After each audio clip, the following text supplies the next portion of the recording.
அனைவருக்கும் வணக்கம். இந்த வீடியோவில் என்ன பார்க்க போகிறோம் அப்படின்னு பார்த்தீங்கன்னா, ரிஷபராசிக்காரர்களுக்கு சித்ரா பௌர்ணமி அன்று வாழ்க்கையில் பெரிய மாற்றங்கள் தொடங்க போகுது.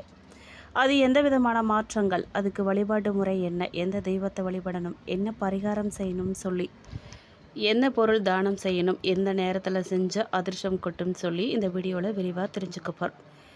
வீடியோவை ஸ்கிப் பண்ணாமல் முழுசாக பாருங்கள். கண்டிப்பாக அந்த வீடியோ உங்களுக்கு பயனுள்ளதாக இருக்கும். வீடியோ பற்றின கருத்துக்களை கமெண்ட் பாக்ஸில் பதிவிடுங்க. நீங்கள் இப்போ தான் புதுசாக நம்ம சேனலை பார்க்குறீங்க அப்படின்னா இப்போவே சப்ஸ்கிரைப் பண்ணி கூடவே பெல் ஐக்கானையும் கிளிக் பண்ணுங்கள். வாங்க வீடியோக்குள்ளே போகலாம். சித்ரா பௌர்ணமிங்கிறது நம்முடைய பாவ புண்ணிய கணக்குகளை எழுதும் சித்திரகுப்தருக்கு உரிய நாள். சந்திரன் தனது உச்சபலத்தை பெறும் இந்த நாளில் சுக்கிரனை ராசிநாதனாக கொண்ட ரிஷபராசிக்காரர்களுக்கு மன தெளிவும் புதிய வாய்ப்புகளும் கிடைக்க போகுது. ரிஷபராசிக்கான பொதுவான பலன் என்ன அப்படின்னு பார்த்தீங்கன்னா, மன நிம்மதி. கடந்த சில நாட்களாக இருந்த குழப்பங்கள்லாம் நீங்கி ஒரு தெளிவான முடிவு எடுக்க போகிறீங்க. பொருளாதார நிலையை பொறுத்த வரைக்கும் வரவுகள்லாம் திருப்திகரமாக இருக்க போகுது. தடைப்பட்டு கொண்டிருந்த பண வரவுகள் மீண்டும் கிடைக்க வாய்ப்பு இருக்குது. குடும்பத்தை பொறுத்த வரைக்கும் வாழ்க்கை துணையோடு இருந்த கருத்து வேறுபாடுகள்லாம் மறைய போகுது. சுப நிகழ்ச்சிகள் குறித்த பேச்சுகள் முன்னேற்றம் தரப்போகுது. தொழில், வியாபாரம், வேலை பொறுத்த வரைக்கும் பணியிடத்தில் உங்கள் உழைப்புக்கு உரிய அங்கீகாரம் கிடைக்க போகுது. புதிய பொறுப்புகள்லாம் உங்களை தேடி வரப்போகுது. செய்ய வேண்டிய சிறப்பு வழிபாடு என்ன அப்படின்னு கேட்டிங்கன்னா, சித்திரகுப்தர் வழிபாடு. இந்த நாளில் சித்திரகுப்தரை நினச்சி வழிபடுறது உங்கள் கர்ம வினைகளை குறைக்கும். உப்பற்ற உணவை ஒருவேளை மட்டும் உண்டு விரதம் இருந்து வழிபடுவது ரொம்ப விசேஷம். மேலும் சந்திர வழிபாடும் செய்யலாம். பௌர்ணமி நிலவின் ஒளியில் சிறிது நேரம் செலவிடுவது மன அழுத்தத்தை குறைக்கும். இந்த நாளில் ஏழை எளியவர்களுக்கு தயிர் சாதம் அல்லது குடை, விசிறி போன்றவற்றை தானமாக நீங்கள் வழங்குறது ரிஷபராசிக்காரர்களுக்கு பெரும் புண்ணியத்தை தரக்கூடியதாக அமையும். மேலும் உங்களுக்கு அதிர்ஷ்டமான நிறம்னு பார்த்தீங்கன்னா வெள்ளை, வெளிர் நீலம். அதிர்ஷ்ட எண் 6, 2. மேலும் ரிஷபராசிக்கு அதிபதியான சுக்கிரன் சந்திரனுடன் நல்ல உறவு கொண்டவருங்கிறதால இந்த பௌர்ணமி உங்களுக்கு மன ரீதியாகவும் பொருளாதார ரீதியாகவும் சாதகமான மாற்றங்களை உருவாக்கும். நீண்ட நாட்களாக வராமல் இருந்த கடன் தொகைகள்லாம் வசூலாகும். புதிய முதலீடுகள் செய்ய இது நல்ல தருணம். மேலும் சித்ரா பௌர்ணமி நாளில் ரிஷபராசிக்காரர்களுக்கு அதிர்ஷ்டம் கதவை தட்டப்போகுது. இந்த பௌர்ணமி உங்கள் வாழ்க்கையில் நல்ல மாற்றங்களை கொண்டு வரப்போகுது. நீண்ட நாட்களாக தடைப்பட்ட காரியங்களாக நிறைவேறும். பணவரவு அதிகரிக்க வாய்ப்பு உண்டாகும். குடும்பத்தில் மகிழ்ச்சி மற்றும் அமைதி அதிகரிக்கும். வேலை தொழிலில் முன்னேற்றம் கிடைக்கும். மனக்கவலை நீங்கி சந்தோஷம் வரும். மேலும் இந்த நாளில் சந்திரனை பார்த்து தீபம் ஏற்றி வழிபாடு பண்ணுங்க. சிவபெருமான் மற்றும் அம்மனை வழிபடுங்க.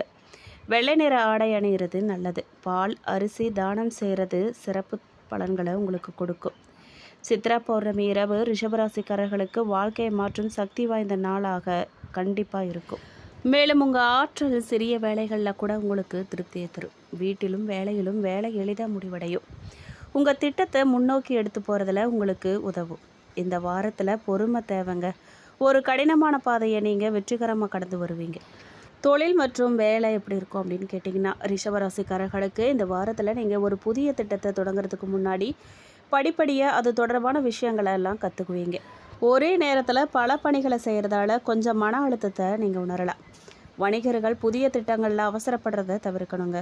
உங்கள் திட்டங்களை நீங்கள் முழுமையாக உங்கள் கட்டுப்பாட்டுக்குள்ளே கொண்டு வர உங்களால் முடியும். உங்கள் வேலையில் கவனம் செலுத்தி ஒரு விஷயத்தை முடித்ததுக்கு அப்புறம் தான் வேறொரு விஷயத்தை தொடங்கணும். இந்த வாரத்தில் நீங்கள் நீண்ட சந்திப்புகளை தவிர்க்கணும். இது ஆற்றலை குறைக்கும். முதலீட்டுக்கு இந்த நாள் சாதகமாக இருக்குங்க. மேலும் நிதிநிலை எப்படி இருக்கும் அப்படின்னு கேட்டிங்கன்னா, ஏதாவது ஒரு பில் அல்லது கடன்கள்லாம் இருந்துச்சு அப்படின்னா அதை நீங்கள் சரியான நேரத்தில் செலுத்தவும், சிறிய லாபங்களை அல்லது பழையவை திரும்பதற்கான வாய்ப்புகளும் உண்டாகியிருக்கு. நிதி செலவுகள்லாம் அதிகரிக்கக்கூடும். குறிப்பாக இளைஞர்கள் அதிக அளவில் செலவு செய்வதற்கான வாய்ப்புகள் தென்படும். நீங்கள் நட்பு கருத்துக்களை வழங்கலாம். அது விமர்சனத்தை விட சிறப்பாக இருக்கும். அமைதி மற்றும் உணர்ச்சி புரிதலோடு முன்னேற வேண்டிய நாள். மேலும் காதல், குடும்ப வாழ்க்கை எப்படி இருக்கும் அப்படின்னு கேட்டிங்கன்னா, இந்த வாரத்தில் சின்ன விவரங்களுக்கு கவனம் செலுத்துறது உங்கள் உறவை வலுப்படுத்துங்க. திருமணமானவங்க தங்கள் துணையின் உணர்வுகளை கருத்தில் வச்சுக்கணும். நீங்கள் மேற்கொள்ளும் பயணங்கள்லாம் வெற்றியை கொண்டு வருங்க. காதல் உறவு சார்ந்த விஷயங்களை இருதரப்பும் பரஸ்பரம் பேசி தீர்த்துக்கிட்டால் நல்லது. சிறந்த பலன் கிடைக்கும். அதனால் உங்கள் மதிப்பு மரியாதையும் உயரும். காதல் உறவுகளில் பரஸ்பர அன்பு வலுப்பெறும். இந்த வாரத்தில் உங்களுடைய கடின உழைப்பு சிறிய தேவையையும் பூர்த்தி செய்ய உதவும். மேலும் உடல் நலம் எப்படி இருக்கும் அப்படின்னு கேட்டிங்கன்னா, அதிக தண்ணி குடிக்கணும். நீங்கள் தூங்குறதுக்கு முன்னாடி மொபைல் திரையை பார்க்குறத தவிர்க்கணும். உங்கள் கழுத்து அல்லது இடுப்பில் லேசான வலி ஏற்படலாம். உங்கள் உடல்நிலையும் குறிப்பிடத்தக்க அளவில் மேம்படும். மேலும் இந்த முன்னேற்றம் தொடர்ந்து நீடிக்கும். நீங்கள் மன அழுத்தத்தில் இருந்தால் மெதுவாக சுவாசிக்கவும் அதிகாலையில் அமைதியான மனதோட உங்கள் நாளை திட்டமிடுங்க. பருவகால காய்கறிகள், தானியங்கள் மற்றும் பழங்களை நீங்கள் உணவில் சேர்த்துக்கிறது நல்லது. மேலும் காரிய தடைகள்லாம் நீங்கள் போதுங்க. ராசி அதிபதி சுக்கிரனுக்கு பாக்கியாதிபதி சனியின் பார்வை இருக்குது. உங்களின் தனித்திறமையால் எதையும் சமாளிக்கும் பலம் உண்டாகும். மாற்று இனத்தவரின் ஒத்துழைப்போட கூட்டு முயற்சியில் வெற்றி காண போகிறீங்க. ஜாமீன் பொறுப்பு ஏற்றத்தொகை கைக்கு வந்து சேரும். வாழ்க்கை துணைக்கு நல்ல வேலை கிடைக்கும். சிலருக்கு வாழ்க்கை துணை மூலமாக பெரும் பணம் கிடைக்க போகுது. தொழில் மாற்ற சிந்தனை மேலோங்கும்.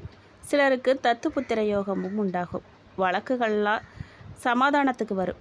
வெகு விரைவில் குரு 3ஆம் இடம் நோக்கி செல்வதால் விலகி சென்ற உடன்பிறப்புகள்லாம் மீண்டும் வந்து இணைவாங்க. தம்பதிகளுக்குள்ள ஒருமித்த கருத்து நிலவும். பழைய சொத்தை விற்று புதிய சொத்து வாங்கும் நேரம் இது. வாடகை வீடு தொல்லை இனி இல்லைங்க. பணவரவு பல வழிகள்லையும் உங்களுக்கு வர தொடங்கும். குடும்பத்தில் மகிழ்ச்சி நிலவும். திருமண தடை அகலும். பிள்ளைகள் தொழில் உத்தியோகத்திற்காக நீங்கள் இடம்பெயரலாம். தினமும் சிவகவசம் படிங்க. நன்மைகளை கொண்டு வந்து சேர்க்கும்.